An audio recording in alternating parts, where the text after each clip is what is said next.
이제 본격적으로 이야기해 볼게요. 액트지오의 고문. 그 액트지오의 고문이라는 사람이 우리 국민을 고문하고 있습니다. 그래서 대표가 아니고 고문인가 봅니다. 사실 오늘 제가 말씀드린 거는 기자회견을 딱 보는 순간 느낀 느낌. 사기치는 거네.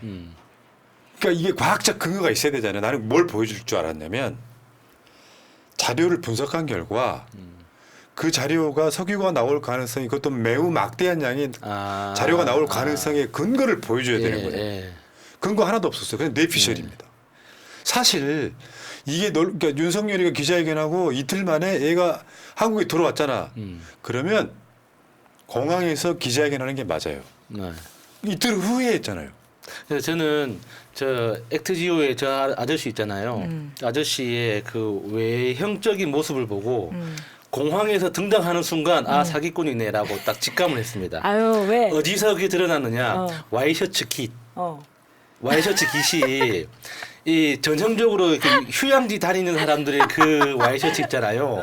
약간 목 세워가지고 가슴까지 이렇게 고립하지 있는 와이셔츠였거든요. 텍사스 휴스턴 네. 더워서 그래. 그래서 그럴 수 있는데 그래서 그 딱 보는 순간 아 저 사람 이 사업에 관심이 없는 사람이구나.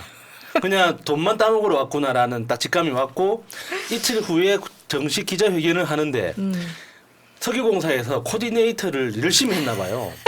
누가 봐도 한국 아저씨 같은 맞아. 누가 봐도 한국의 전문가 같은 느낌이 나게 코디네이터를 했더라고.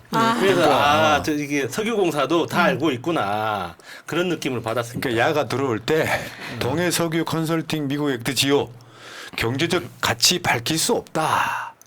이것부터가 그런 거야. 이게 뭐 이러면 얘들이 뭐라 그러냐면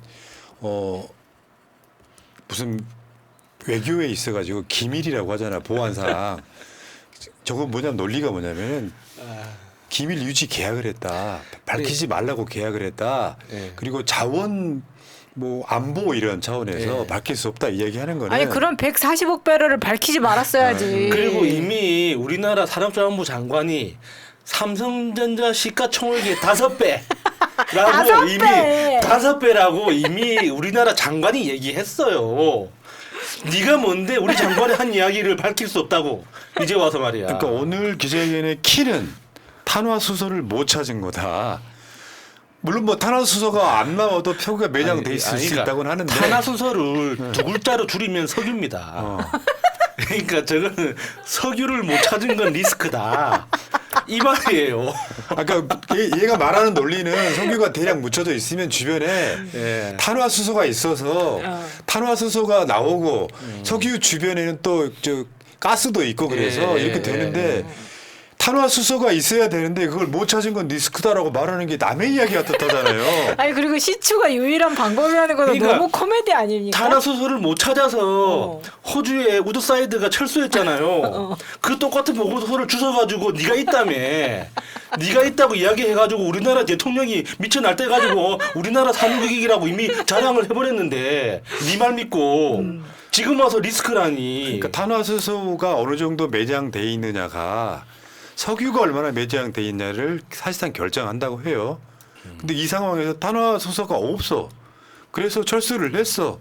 그런데도 불구하고 저게 리스크라고 말하는 애가 그러니까 사실 아까 제가 그 공항에 처음에 들어올 때 왜 기자회견을 안 하는지는 사실 대충 느낌이 오잖아요. 나머지 계약 비밀이니까 말할 수 없어가 아니라 사실 말할 게 없었던 거고. 그래 한국의 산업부랑 만나가지고 어떻게 거짓말하죠? 사실 입맞춘 거라고 저는 그렇죠. 봐요. 맞아요. 저는 오늘 기자회견하는 표정을 보면서 아, 저 산업부에 이틀 동안 엄청 부대꼈구나 이 생각이 딱 들었고 왜 저 사람을 그렇게 이제 낙점을 했느냐는 딱 보면 그냥 50대 백인 남자가 필요했던 겁니다. 유색인종이면 안 돼요. 네. 역시 외국 살아본 사람 그 느낌 있어. 역시 인종차별을 당해본 사람이 잘 알아. 흑인이면 안 돼. 그렇죠. 네. 아시아계도 안 돼. 아, 그럼요. 대리인이야 돼. 우리나라에서 인정을 안 해주거든. 네. 그다음 거 한번 봐봐요. 동해석유 분석 액트지오 20% 성공은 80% 실패를 얘기한다. 저건 뭐냐면 자기가 밑자락 까는 거죠. 그러니까 실패할 수도 있어. 이거 내 책임 아니야. 그러니까 20% 확률을 가지고 5번 찔러서 100% 만들라는 거 그 아닙니까? 밑에 노란색 글자 한번 봐봐요. 신뢰도 논란에 업무에 필요한 건 컴퓨터, 소프트웨어, 카메라뿐이지. 그게 가정집인 게 뭔 상황이야 아니 그럼 왜 이거예요. 50억씩이나 쳐받아가지고 사람 열받게 해 그러면? 아 그러면 한 500만 원 받고 말지. 아니 그래서 저 사람이 그거에 대한 대답을 뭐라고 했냐면 모든 그 관련자들이 각 나라에 있기 때문에 집에서 다 일을 한다. 그러니까. 그래서 자기 뭐지 이게 액트지오는 해가 지지 않는 회사라는 거예요. 아니 내가 그 이야기도 있어. 대영 잠깐만. 제국인가?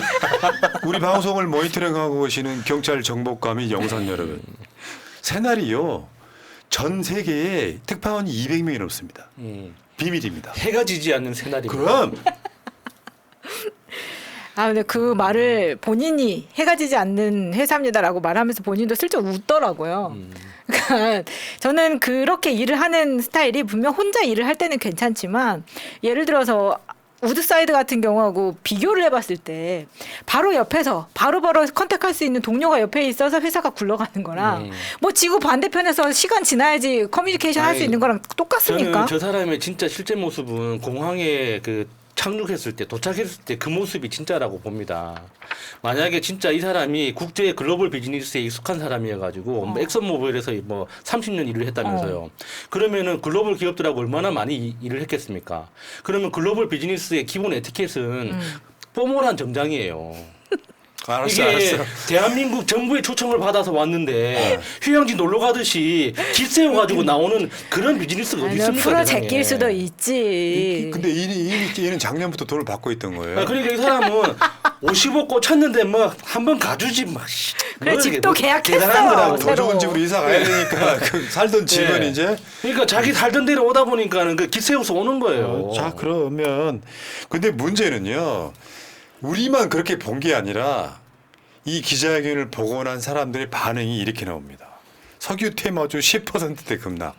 아 사기구나라고 금방 그러니까 그거는 바로 알아챘다는 이야기고 만약에 액트지오에서 오늘 이렇게 기자회견을 했는데 정말 신빙성이 있다 그럼 빵 터졌었어야죠. 월요일보다 더 터졌었어야죠. 그러니까 저 사람이 진짜 제대로 뭔가 판을 만들려고 했다면 척이라도 해야 되는 거예요. 그러니까 그 우드사이드는 이런 가능성에 대해서 간과하고 있었는데 나는 그걸 높게 평가했다. 이 정도 멘트라도 나와야 되는 거거든요. 아니 그리고 산업부에서 지금 그 피켓 이걸 다 준비를 해줬잖아요. 저는 저게 오히려 우리나라에서 먹히려면 저 사람이 만들어 온 영어로 써져 있는 거 가지고 사람들이 모르더라도 통역을 해주더라도 영어 자료를 배포하면서 했었어야 되는데 이거 너무 산업부가 날카로워. 네, 처음부터 끝까지 다 챙겨준 느낌이에요. 특히 저도 저 넥타이에서 그런 느낌 받았거든요. 네. 너무 한국스러운 거예요. 들키면 안 돼. 선수처럼 보여줘. 이런 거 같고요. 문제는 하나씩 드러나는 게 이런 거 있어요. 그다음에 경향신문 단독. 윤석열 동해 석유 브리핑 산업부 협의했으나 경과 공개는 불가. 뭐냐. 갑작스럽게 윤석열이 기자회견 하게 돼서 그러면 이게 굉장히 차분하게 준비된 거냐. 그 물음에 대해서 그 경과는 공개할 수 없다. 말하자면 대통령실이 윤석열이가 뭐 또 직접 또 비어폰만 개인 폰을 썼을 수도 있지 산업부 장관한테 아 자기야 그거 갖고 들어와 내일 내가 뭐 이렇게 됐을 수도 있죠. 정답입니다. 산업부가 전날 보고를 했고요. 그 다음 날 윤석열이 출입 기자들한테 8분 전에 공지를 하고 4분 동안 자기 혼자 발표한 겁니다. 그러니까 갑작스럽게 급조된 네. 그러니까 대통령이 발표할 때까지만 하더라도 산업부의 그 실무를 담당하던 직원들은 몰랐다잖아요. 몰랐어요. 대통령이 직접 발표한다. 이게 말이 되냐고. 이게 보완을 유지해 가면서 최소한 3, 4개월 정도 비밀리에 산업부하고 대통령실하고 극히 소수의 인원만 통화하면서 야 됐다 진짜 석유 나오는 것 같다 해서 딱 발표한 게 아니라 딱 하루도 안 된 시간에 급조된 행사였다는 거야. 그것도 윤석열이 집권하고 최초의 국정 브리핑이었습니다. 오죽할 게 없었으면. 그거는 그 전전날 나온 갤럽 21% 지지율이랑 아주 저는 유관하다 보는 거예요. 자, S51 상무 출신 이원주 의원의 SNS 일부만 읽어드리겠습니다. 도대체 어떤 나라가 이런 듣보잡 1인 기업한테 휘둘려 대통령 장관이 검증도 되지 않은 내용을 발표하고 기업명까지 언급하고 그 대표가 엑슨모빌에서 일한 경력 하나만 가지고 벌이도 거의 없다가 한국에서 수십억 벌고 들어와 기자회견까지 하고 나라가 들썩인단 말입니까? 이게 무슨 엔비디아나 삼성전자, TSMC급이라도 됩니까? 지금 뭐 하는 짓들입니까? 조용히 그들이 알아서 할 일이고 그들이 알아서 투자자 찾아서 할 일입니다. 이게 무슨 미개발 후진국에서나 볼만한 사태입니까? 1970년대에 머물러 살고 계시는 분들은 이제 그만 나라 발목 잡고 미몽에서 깨어나시길. 지금은 2024년 AI 시대입니다. 그러니까 지금 아리백 신재생 에너지로 가고 있는데 석유 개발되고 이러는 것도 웃기다는 이야기가 그 SNS에 나와요. 그러니까 사실 아무리 그 신재생 에너지가 중요하다지만 우리가 살아가는 건물의 절반은 플라스틱입니다. 그러니까 석유 자원은 항상 중요합니다. 아무리 시대가 변하고 탄소를 감축해야 된다고 하더라도 석유 자원이 우리나라에서 나면 좋은 일이죠. 근데 그걸 이런 방식으로 할 일이냐는 거예요. 그러니까 막 지금 그 정부 윤석열 정부의 태도를 보면 지금 동해상에서 기름이 난다는 건 윤석열 정부 말고 아무도 알면 안 된다는 겁니다. 이미 다 알아버렸는데 그게 기밀이라는 거예요. 왜요? 그게 다른 나라 땅에 있는 거예요? 우리나라 앞바다에서 나는 거예요. 아까 훔쳐갈까봐. 아 누가 그걸 빨대로 꽂아가지고 쪽쪽 빨아가나? 아마 가능할 것 같은데. 빨대 2kg. 빨대 대단한. 2kg 이어갖고. 야, 그 정도로 빨 수 있다면은 정말 우리나라 기자시켜도 되겠네. 근데 정말 웃기는 거는 어제 이제 저 아브레우 아저씨가 들어왔을 때도 그렇고 외신이 하나도 안 붙는다는 거예요. 진짜? 네, 외신이 한 군데도 안 왔어요. 왜요? 그 아브리오 아저씨 영어 잘하더만. 아니 이렇게 왜? 잭팟이 터지고 빅 이벤트가 터졌는데 한국이 산유국이 된다는데. 진짜로 그러네. S&P가 그랬잖아요.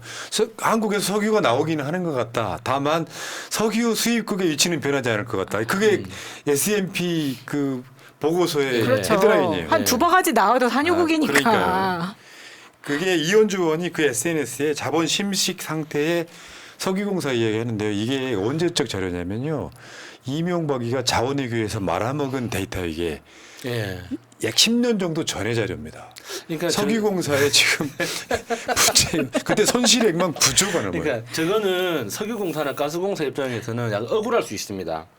그러니까 우리나라 공기업은 기본적으로 태생 자체가 손해보고 장사하라고 만든 거거든요. 특히나 에너지 쪽은 우리나라가 저 정도로 50조 원씩 100조 원씩 손실을 보지 않으면 외국에서 가스와 기름을 판매하는 그 산유국들이 거래를 안 해줍니다. 그러니까 우리가 손해볼 걸 뻔히 알지만 확률이 낮은 광구에도 투자를 해야 되고 포트폴리오로 수십조 원의 자산을 구축하고 있어야지 산유국들이 상대를 해주는 거예요. 그럼에도 저렇게 함에도 불구하고 우리나라는 엄청 비싸게 사온단 말이에요. 그러니까 왜 비싸게 사냐? 우리나라에서 기름이 안 나니까. 그러니까 만약에 우리 이번에 윤석열 말대로 만에 하나 우리나라에서 진짜 기름이 나기 시작한다면 외국에서 구매할 수 있는 가격이 달라지기 시작합니다. 그러니까 그런 효과도 있기 때문에 그렇지. 그러니까 우리나라에서 이렇게 계속 광부 개발을 하는 거는 해야 되는 거고 중요한 일은 맞아요. 근데 이런 식으로 비상식적으로 할 일이 아니라는 거지. 맞죠. 아 그러니까 아리백 생각해봐요. 이현주 의원의 SNS의 사실 핵심이 그거였었거든요. 아리백 때문에 화석연료를 안 쓰는 시대로 추세로 가는 건데 물론 석유도 뭐 당분간은 쓸 수도 있겠죠. 어떤 산업의 구조상. 근데 이렇게 호들갑 떨어가면서 할 일이냐. 석유가 난다고 한들 예전에 7, 80년대냐 지금. 저 석유를요. 우리가 만약에 우리가 수입 안 하고 이제 만드는 전기는 아리백 대상이 아닙니다. 아무 쓸데없는 수출도 못 합니다. 그렇죠. 그러니까 지금 반쪽짜리 에너지 된 거거든요. 그러니까 나중에 조금만 시간 더 지나면요. 전기 안 들어올 때 비상용으로 호롱불 켜는 용도로밖에 못 써요. 석유. 호롱불 말은 참 예쁜데. 그러니까 참. 자, 다시 한번 복귀 한번 해볼게요. 글로벌 대기업 우드사이드가 손뗀 동해 광구. 이게 하나부터 열까지 의혹투성이잖아요. 예. 한 번씩 볼게요. 동해 광구 탐사 사업 현황. 2007년 12월 달부터 2016년 12월 달까지 우드사이드가 1차 저광권을 획득해요. 그러니까 우드사이드가 연간 매출이 한 우리나라 돈으로 환산하면 한 20조 원 정도 되는 엄청 큰 회사라고 합니다. 그래서 2016년에 저광권 획득이 끝나서 연기를 합니다. 그래서 그게 2019년부터 2029년까지니까 지금으로 따지면 앞으로 한 5년 정도 남아 있던 거예요. 근데 포기를 했어. 2024년 1월 달에 포기를 했는데 갑자기 그 다음 달에 우드사이드의 서류를 본 액트지오가 대박! 대박이야? 그러면 너랑 나랑 계약해. 그래가지고 수십억 원을 준 거야 지금. 여기까지가 핵심인 거야. 그러니까 우드사이드가 15년 동안 조사한 자료를 저 아저씨가 한눈에 턱 보니 납니다 이게. 여기서 납니다. 이렇게 이야기를 해줬다는 그러니까 거예요. 천공 같은 거예요. 그러니까 서류 보고 다른 전문가들이 보고 이거 석유 안 난다. 네. 6년 남은 거 저 돈 주고 계약한 거 아니에요. 6년 남은 거 포기할게. 버리고 간 쓰레기를 뒤져서 예. 야 이거 대박. 어디 톨게이트에서 주웠나? 실제로 나오면 대박인데 가능성이 없으니까 예를 들어서 저놈이 나올 확률이 80%라고 하면 근데 그렇게 안 나왔어. 그러면 계약 사항에 쓸 수 있거든요. 뭐 계약을 하긴 나름일 테니까. 근데 보통 자원 개발은 그렇게 하지는 않잖아요. 예, 예. 나오면 대박 이런 건데. 자, 그다음 한번 봐봐요. 의혹 해명이 더 웃겨. 영일만 심해 탕사 장래성 부재하다라는 결론에 대해서 우드사이드가 철수를 했어. 해명은 뭐냐? 사실이 아니다. 이게 이제 산업부 답변이에요. 시추 본격 추진 위한 전 단계에 도달 못했다 아직까지. 그러니까 우드사이드가 철수한 거는 아직 이해가 안 돼. 그럼 우드사이드는 계약을 6년이나 남겨놓고 시추 본격 추진 위한 전 단계에 도달을 못하고 그냥 갔을 이유가 뭘까요? 돈이 안 될 것 같으니까. 우드사이드 회장이 마누라가 임신했나요? 왜 한국에 스포츠 선수들 있잖아. 가족이 출산하거나 그러면은 자기 자국으로 돌아가잖아. 예. 웃겨. 다음에 액트지오사의 실체가 가정집에 본사가 있고 기업 규모가 작더라 했더니 심해탄사 전문 부티크다. 가이아나 광고 등 경험이 있다. 그래놓고 컨설팅 메뉴를 급조해서 만들어 집어넣습니다. 그러니까 부티크가 뭐 대단한 말처럼 보이는데 작은 회사다 이런 뜻입니다. 저 부티크란 말 진짜 네, 꼴보기 싫어 네, 죽겠어요. 어디다 막 갖다 그러니까. 붙이는데 정작 미국에서 액트지오에 대해서 부티크란 말을 쓰지 않거든요. 이거 굉장히 뭔가 주가 조작에서 쓰는 그런 용어잖아요. 부티크는 프랑스 말 아닌가요? 잘 모르겠어요. 그런 것 같은데. 네. 자, 아브리오 그 고문에 대해서 실체가 불분명하고 모르는 사람 많더라 그랬더니 엑소모빌 출신의 30년 이상 경력 전문가야. 이게 김건희 경력 부풀린 거랑 아주 유사하지 않습니까? 막 잠깐 강사 한번 하면 교수가 되고 막 박사가 되고 이러는 거죠. 자, 그다음 비교 한번 해볼게요. 우드사이드는 가망 없다고 결론 내렸습니다. 우드사이드의 2023년 매출액이 저거 어떻게 읽어야 되냐? 대략 우리나라 돈으로 한 20조. 네, 20조. 설립이 1954년입니다. 65년 업력에 직원 수만 500명 이상. 근데 액트지오는 가망이 없는 게 아니고 140억 배럴 매장 가능성이 있다. 윤석열이 말하는 세계적 기업이에요. 근데 2022년 매출액이 0.0200만 달러? 저건 뭐예요? 저게 우리는 한화로 3천만 원 정도 3천만 원 된다네요. 정도. 그러니까 한 달에 300만 원이 안 됩니다. 그러다가 작년에 70억 대박 친 거죠. 그러니까 세계적 기업인 거예요. 야, 새날 방송도 세계적 유튜브군요, 진짜 막. 우리는 구독자만 해도 지금 99만 7천 명인데. 그래서 액트지오의 연평균 매출액이 3,800만 원이었는데 작년에만 70억으로 빡 쳤다는 거죠. 그 70억이 한국한테 받은 돈일 네. 가능성이 매우 그렇죠. 높다. 와, 이거는 완전히 한국 사람들 로또 맞으려고 매주 로또 사잖아. 네. 그러면 20-30억 되거든요. 얘는 완전 로또 맞았네. 그러니까 지금 그 70억 컨설팅비만 받은 게 아니라 지금 후속 그 수익이 있을 거라고 지금 다 그렇죠. 짐작을 하고 있잖아요. 그러니까 시추선도 지금 계약을 해야 되고 채굴도 이렇게 구멍 뚫어야 되잖아요. 한 번에 1,000억씩. 그 장비며 이미 인력이며. 계약했어. 그러니까 그 시추선 말고 시추선을 운영만 하는 거 말고 구멍을 뚫기 위한 추가 장비가 들어가야 될 거 아닙니까? 그러니까 그런 것들이 다 후속 준비가 돼 있는 것 같은 분위기라는 그렇죠. 거죠. 그 뒤로부터는 전부 시가 아닙니까? 예, 그렇죠. 시가. 탄화수소. 정청래 최고의 SNS. 4억. 우드사이드 4억. 액트지오 4억. 그러니까 우리가 이번에 들어온 이 아저씨한테 화낼 게 아니라 아저씨한테 우리가 확인해야 될 건 도대체 누구 소개로 일을 하게 됐느냐 하는 거예요. 그러니까 분명히 이 아저씨가 손 들고 저요 한국 정부 내가 할게 자기가 메일 써가지고 일을 시작한 건 아닐 거 아닙니까? 나도 그 연결고리가 그러니까 궁금해. 중간에 누군가가 소개를 했을 거란 말이에요. 그게 누군지가 정말 궁금한 거예요. 그러니까 윤석열이 나는 그 지지율 낮은 것 때문에 급조한 일종의 이제 대박 사건처럼 보이는데 반대로 말하면요, 이건 도박이 너무 리스크가 커. 이게 사실 현재부터 거짓말로 드러나고 있어. 그러면 지지율 때문에 이걸 질렀지만 탄핵 사유가 된다고 저는 봐요. 그 정도 사건이다. 지금 계속해서 쉴드를 치고 있지 않습니까? 산업통상자원부. 우드사이드는 보다 정밀하고 깊이 있는 자료 해석을 통해 시추를 본격 추진하기 전 단계인 유망 구조화 단계까지는 이르지 못하고 철수한 건도로 판단된다라고 했던 우드사이드가, 석유공사는 그동안 축적된 탐사 자료와 우드사이드가 철수하면서 넘겨준 자료, 자체 추가 탐사 자료 등을 작년 2월 심해탐사 전문 기술 분석 전문기관인 액트지오에 의뢰해 자료 해석을 진행했다. 그리고 그 자료 해석 이제 답 나왔지. 뭔 말이냐면, 예를 들어서 이거 한번 좀 어떻게 자료 보니까 어떠세요라고 물어봤을 때 정말 한 달에 200도 뭘 버는 그 회사가 어마어마한 지금 프로젝트가 온 거 아니야. 그럼 어떻게 해? 일단 집부터 사야죠. 아니, 그런 차원이 아니라 아 이거 안 나옵니다라고 해? 아까 이런 프로젝트가 나한테 들어왔다 그러면 나올 가능성 있어. 그렇죠. 할 수 있다고. 나올 가능성 있어. 그래가지고 거기에 한 국가가 지금 휘둘리는 게 아니냐 느낌이 들어요. 진짜 이게 에너지 분야에 대해서 모르는 사람들끼리 이야기하니까 너무 답답하네요. 우리나라 땅에서 나는 석유공사, 석유 광구라고 하더라도 이 리스크는 100% 다 지지 않습니다. 심지어 중동에서 산유국들도 뚫으면 기름 나오는 건 다 압니다. 자기들도 다 알아요. 그래도 최소한의 비용을 줄이기 위해서라도 이 리스크를 다른 회사들하고 공동 분담을 시킵니다. 그래서 우리나라한테도 제안을 하죠. 한국가스공사 지분 태워라.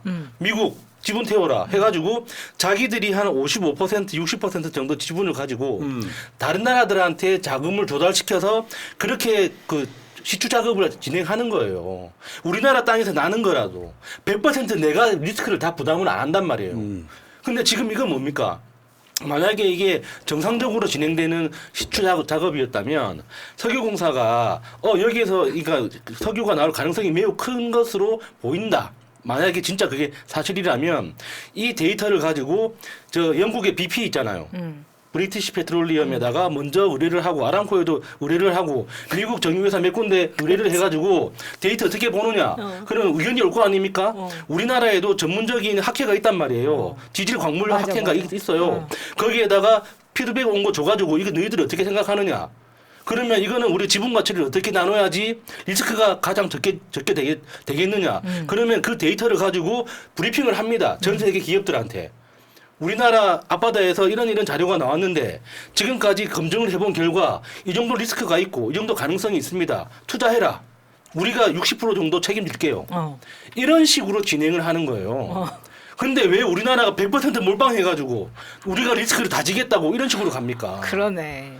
그러니까 이거는 처음부터 그러니까 이 업계를 아는 사람이 봤을 때는 처음부터 완전 말이 안 되는 거예요. 그리고 저 할아버지 혼자 와가지고 지금 자기가 다 하겠다고 하는 거잖아요. 네. 그리고 지금 이제 채팅창에서도 계속 그 올려주시는 분이 계시는데 조상호님, 조상호 변호사는 아닙니다. 그 이게 지금 기자회견에서도 나온 이야기인데 액트지오가 지금 에버딘에 2024년 3월 23일에 법인을 이제 설립했다는 거예요. 근데 그러다 보니까 지금 이제 왜 돌아가게 된 지 2달밖에 안 되는 거고 그 거기에 상주하고 있는 직원은 1명이고 지금 이런 상황이라는 겁니다. 아니 그러니까 국가가요, 뭐 민간이 개발하든 뭘 하든. 국가가 어떤 일개 개인의 말만 믿고 일단 벌써 뭐 수십억 원대를 지출한 거로 보이잖아요.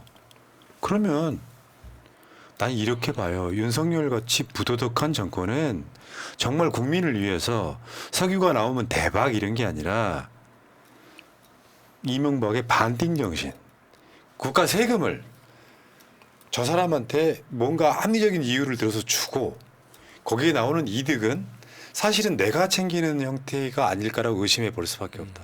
단순하게 지지율 이유에서 허접한 회사한테 뭘 맡긴 게 아니다.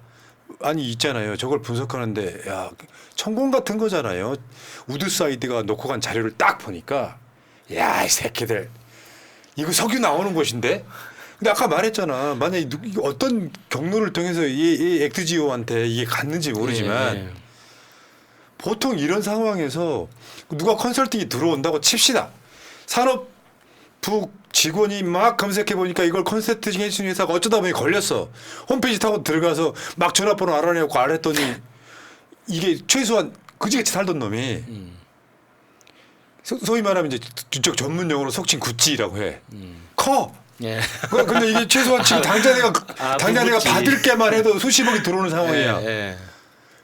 그런 상황에서 더 파일을 키워야 될 거 아니야. 이제 들어온 거예요.